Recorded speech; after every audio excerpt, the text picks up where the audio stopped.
What is going on, Badger fans? Welcome to Locked On Badgers. I'm your host, Ryan Herrings. We have John Garcia Jr. coming in. We're going to talk all the big recruiting developments and start at the biggest spot, quarterback, including a huge name that was already on campus we've talked about. And we're going to get John's perspective on Nick Evers and more on today's Locked On Badgers. Let's go.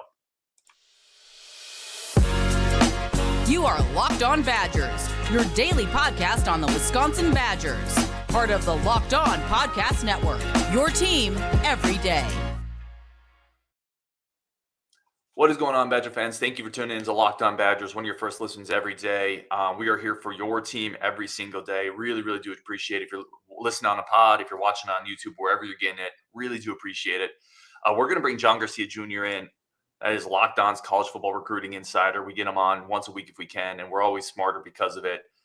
John, things are happening. The recruiting train under Luke Fickell is fully, going down those tracks now. And I think we got to start with Nick Evers. I mean, transfer portal quarterback coming out of Oklahoma, was on campus visiting, obviously interest there. I just want to start here. What can you tell us about his game? This is a really intriguing modern quarterback. He's got great height at 6'3". He's got a polished delivery, a concise motion, can push it down the field. And then he's got this athleticism on top of it that is not the most dynamic in terms of, hey, I'm not going to run QB power with this guy, but it is certainly functional to both utilize his legs to throw the football and occasionally keep the defense honest as a runner. So he's got a really nice foundation to his game. Dallas area kid who was really, in the thick of some great quarterbacking in high school ball, of course, in the great state of Texas. So longtime Florida Gator commitment. They changed coaching staffs. He ends up at Oklahoma before Oklahoma get Dylan Gabriel, who, of course, ends up being their starter. So Evers is probably a little bit more buried in that quarterback room than he thought he would be, even after Gabriel got hurt.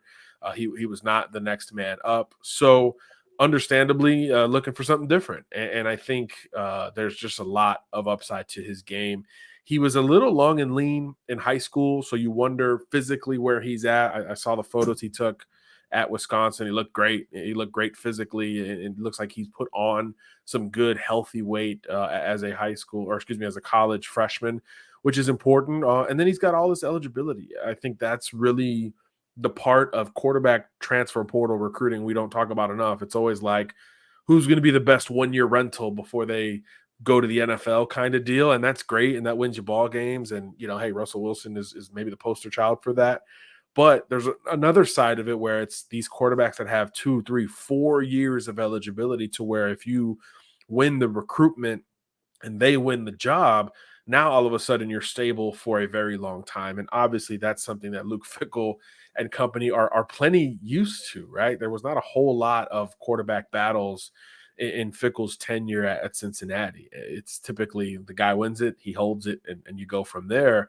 So I do think that's important in trying to rebuild what Wisconsin should be. And I think that's where Evers making that visit makes a lot of sense too, because you're not going to jump into a situation at Ohio State or USC where you're going to be a factor, but not a potential winning factor in the quarterback room. At Wisconsin right now, cupboard's pretty bare. There's a coach that is going to bring stability and some more, modern twists on the offense on top of it. So that situation, I think, would really work for both sides. I know when we talked about the portal last week, we talked about quarterbacks who could move, and Evers certainly fits that bill. And now he's got a little chip on his shoulder as well, where he's bounced around a little bit, and he certainly wants to settle somewhere and dig his heels in. So no better time to do that than when a first-year staff is being put together. That's obviously what he liked about Oklahoma when he picked them after that Florida decommitment in the first place.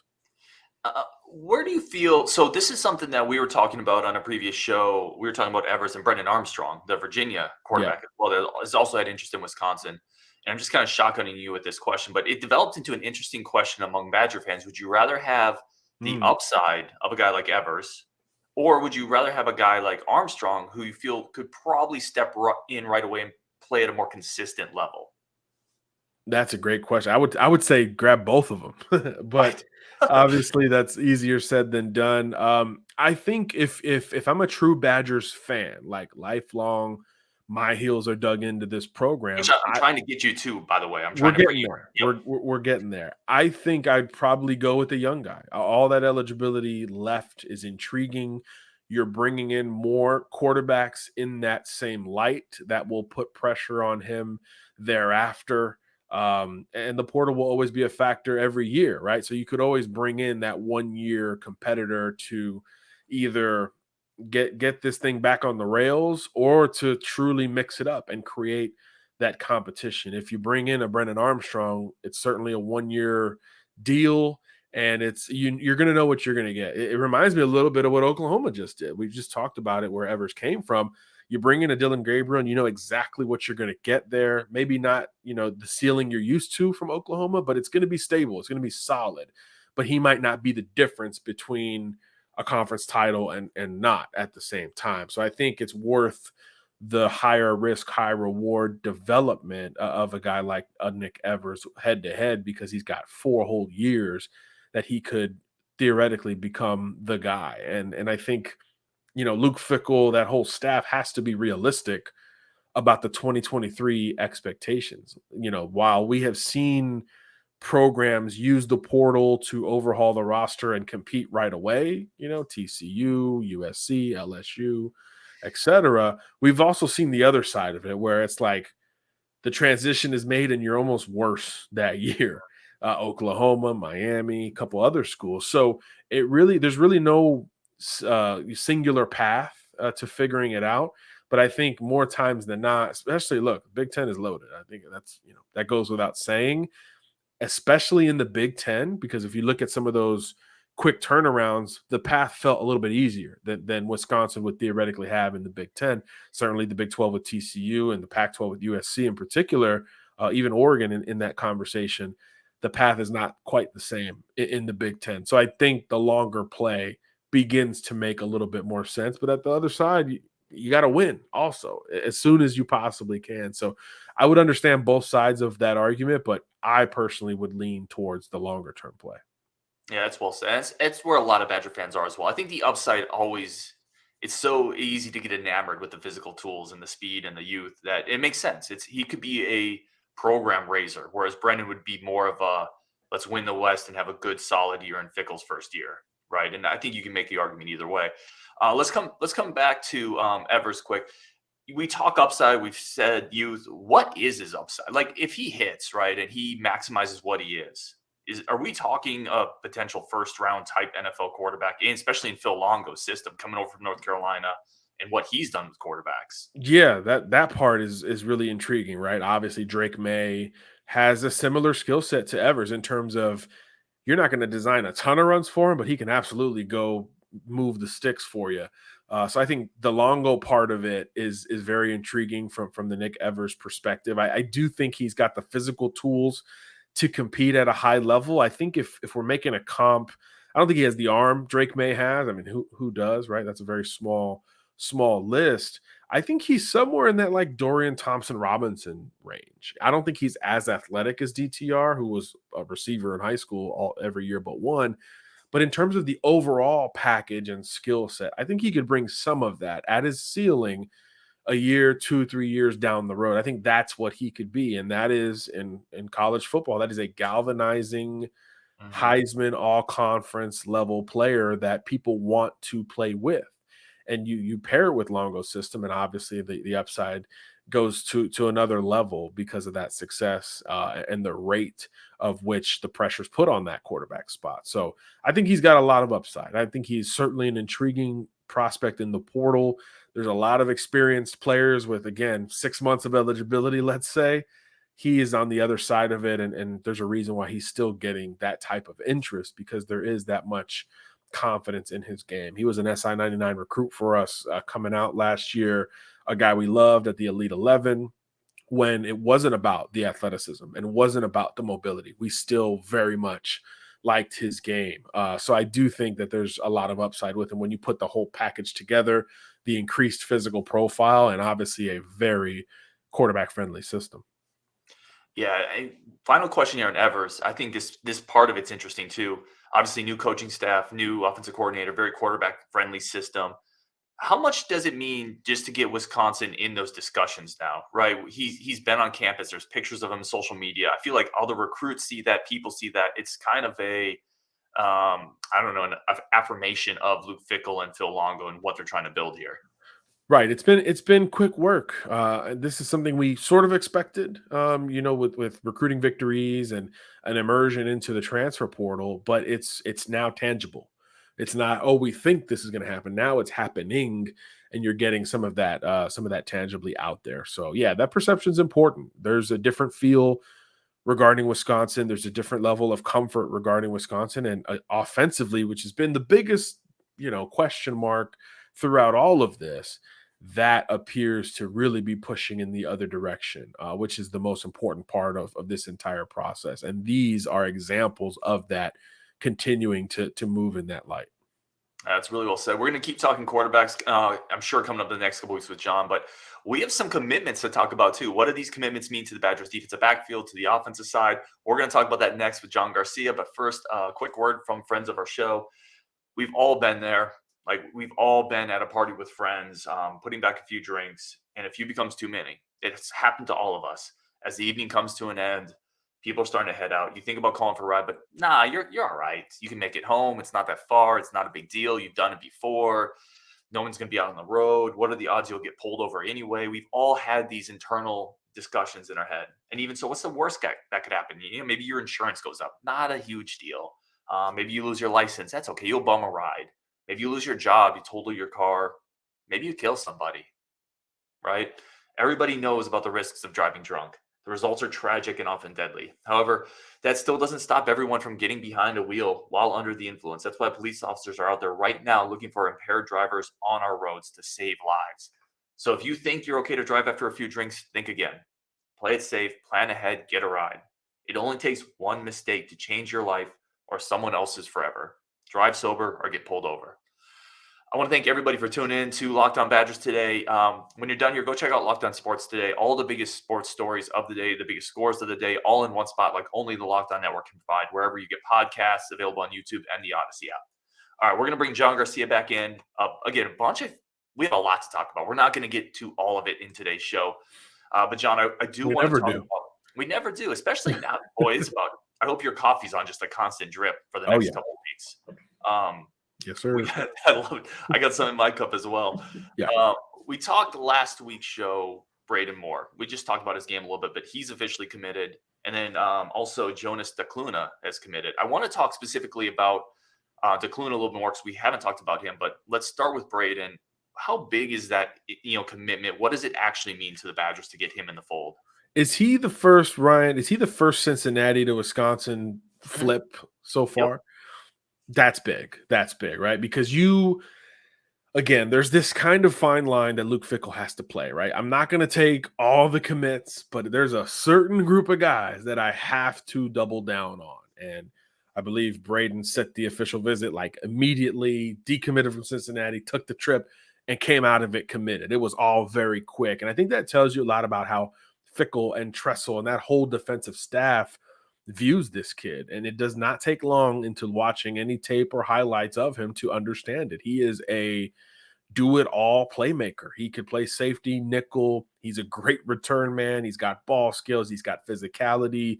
He is a true playmaker in the secondary, and you can't have enough of those. Luke Fickell knows it as well as anybody.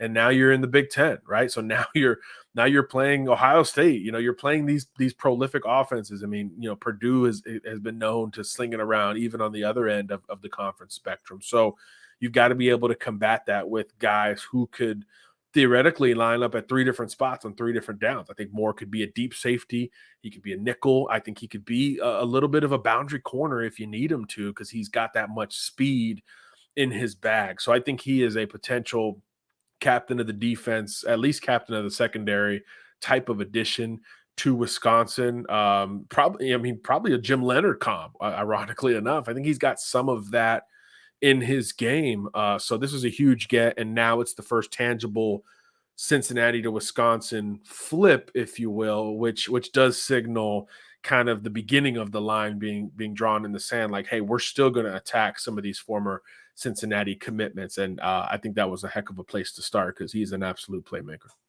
Yeah, and certainly a spot Wisconsin traditionally doesn't recruit really well either. I mean, they recruit solid players, but getting those difference makers on the back end has been a bit challenging. And then they followed that up. They went down to Naples, Florida, and pulled Jonas Duclona, 6 foot, 175-pound receiver. Really good offer list, a bunch of SEC offers, Yeah. Big 12 type offers. What can you tell us about Jonas's game and kind of where he fits into this? This is a really athletic and mature player. He works a lot of different coverages against, of course, great competition in the state of Florida. I like him working underneath in some zone packages, but he's got this ability to turn and run that makes me think he could be a pure corner at the end of the day as well. On top of it, he's got good ball skills. There's just a comfort in his game, which is important when you talk about corners, right? Because what do fans hate the most? That corner that panics when the ball is in the air, starts getting grabby, a bunch of pass interferences, and it becomes this confidence play or lack thereof. Not going to get that from this kid. He's a Floridian. He's confident. He's composed. He's comfortable. And he's got some playmaking ability in his own right. Also willing to come up and play the run. There's some really nice physical samples littered throughout his tape. But I think the speed and that savvy and comfort really play out on tape when you talk about Jonas. And that's going to be a nice true corner addition because I think Moore is more of a gadget guy where you're going to move him around to a degree. So you do still need, of course, those pure outside guys. So I think this is a great get and an important regional get, right? You know, it's one thing to bring in Ohioans and Midwesterners, but now under this new staff, how much outside the box recruiting are we going to get? Cincinnati had a lot of success in Florida. Will they go into Texas now that there's more of a footprint there under Luke Fickell? What about the West Coast? All those questions are still TBD, but now we know that Florida box is absolutely one that's going to be checked, which is just as important as the individual get. One of the things I was looking at here too, and it's a bit of a small sample size, but Cincinnati was certainly known for player development under Luke Fickell, finding athletes and kind of developing them. And you look at these defensive backs. Bradeyn Moore, we talked about 6'1", 200 pounds. This kid Jonas, 6 foot, long arms, and then Amari Snowden. We're not going to talk about him today, but he's coming in for a visit. That's a 6'3". I love him. Love him too. Yes. And it certainly seems like and again, I'm talking kind of small sample size, but you look back to Sauce Gardner as well. It looks like they have a type at defensive back, and that type is big athletes. That's how you win nowadays. That is, if you talk to Saban and Kirby Smart and Fickell and Ryan Day, they're going to tell you the same thing. It's those 6 foot lengthy corners that are confident enough to play you at the line of scrimmage, yet athletic enough to come play that 50-50 ball or that back shoulder ball. Those are the guys that win. I mean, just look at what Sauce is doing in the NFL. He's like one of the highest graded corners as a rookie, and he's got to cover Stephon Diggs twice a year. So this is the prototype in this day and age of the sport. Everything is spread, everything is wide open. So those players are also in turn more likely to help you in the boundaries, help you support the run, play the edges, things that aren't as talked about from a defensive back standpoint. But yes, this is absolutely the prototype, and both of these new commits hit that mark, and Snowden destroys that mark. I mean, he is 6'3", and I've seen him play corner successfully on SEC players. I mean, it is, or future SEC players. He is the freakiest of the freaks. He's a great receiver, one-handed catches. Yep. Snowden can do a lot. So if and when he jumps in, I think that'd be big. Other schools are definitely trying to grab him after that Cincinnati coaching change as well. He's been a Power 5 prospect since before he picked Cincinnati. That just at the time showed the recruiting muscle of Luke Fickell and that coaching staff.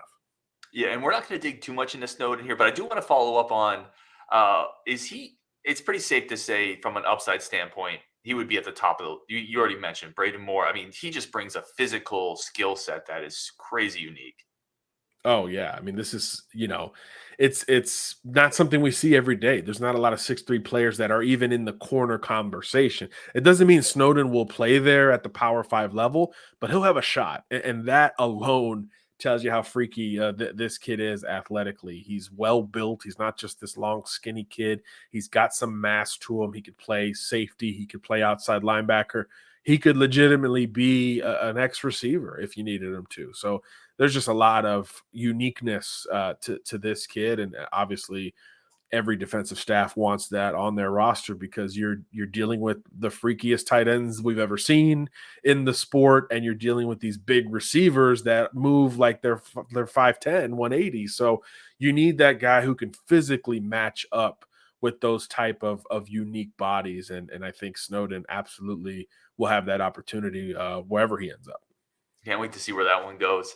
All right, coming up, we have another commitment to talk about. Again, Fickell's been on a roll. We're going to talk about a player who I think absolutely looks the part. That's coming up next on Locked On Badgers with John Garcia Jr. But first, today's show is brought to you by our good friends over at BetOnline. BetOnline remains your number one source for all of your sports betting needs and information. Live in-game betting, futures betting. They have you covered across the entire spectrum of sports, from golf to esports, basketball, football, baseball, hockey, racing, ultimate fighting. It's all there. Plus live casino games. You can play blackjack, roulette, and sports podcasts. So it's a sports news hub, live in-game betting hub, futures betting hub. It's what we use. And again, I've talked about it. Do it responsibly, but have a little fun with it. If you have a feel for something, and my feels on the Suns may not have been the best feel on that one with Devin Booker getting hurt and Chris Paul being banged up and et cetera, but it's still fun. Like, put a few dollars where your mind is, where your heart is, and then follow along for the ride. It's a ton of fun. And BetOnline makes it the easiest place to do that on the internet. Grab your mobile device, head to the website today, get in on all the latest trends and actions. BetOnline, where the game starts. All right, we're going to bring John Garcia back in. As always, really, really do appreciate the time. Definitely want to give you an opportunity, John, because we're all smarter for people like you in the industry. Where can we find your work? Yeah, talking ball all day on Twitter, John Garcia _JR, and we still are rolling at si.com/college. Lot of signing day content, of course, coming next week, and a lot of superlatives to get to, right? Which first year or transition staff is looking the best. Wisconsin's going to be in that conversation because they're absolutely on a roll right now. So a lot of fun stuff to talk about. Love it. And speaking of being on a roll, the Badgers also picked up a commitment from tight end Tucker Ashcroft, coming out of Seattle, Washington, 6'5", 235. He completely looks the part of 6'5", 235. What did you see watching his film? Where do you see him fitting into kind of this new look Wisconsin offensive staff? Oh, there's a lot of balance here. There's a lot of productivity here with Tucker. I love him as a blocker. He's a great leverage player at the point of contact. And typically when we start talking about that first, we're like, okay, is he lacking in the receiving category? He is not. There's not a lot of tight ends at 235 that can run like Tucker does linearly. So he can really stretch some of those matchups against linebackers, bigger defensive backs, and put pressure on those guys from an athletic standpoint. O'Day is a great program up in Seattle as well, so he's a winner. He's well coached. He's balanced. He's technical. There's a lot to like about the floor of Tucker Ashcroft. So really like this get. Obviously, it's still Big Ten ball, right? You need that balance. You need to be able to establish the run and branch it out in the passing game thereafter. How much play action did we see Cincinnati utilize during their playoff run in 2021 when they had a great back in Jerome Ford? That stuff will really resonate at the next level for him. So really like this get. Clear Power 5 player, blue chip type recruit, high floor, high balance to his game. Not one that you got to spend a lot of time on evaluating. He checks a lot of boxes pretty quickly.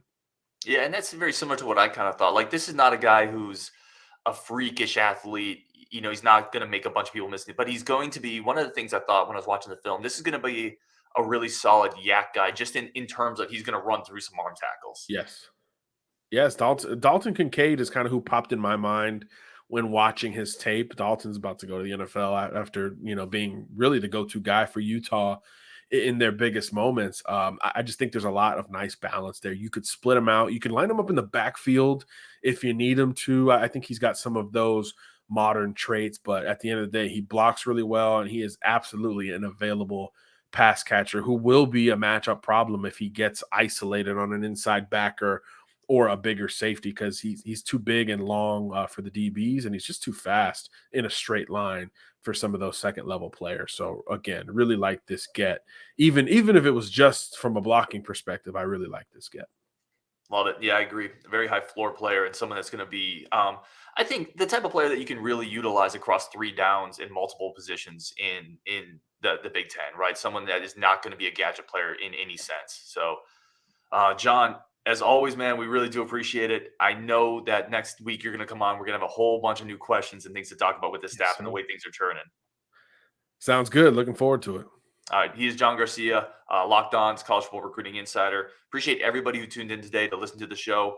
And with that, on Wisconsin, we're going to talk again tomorrow. We got a bunch more content coming up, so appreciate everybody sticking with us. On Wisconsin, let's go.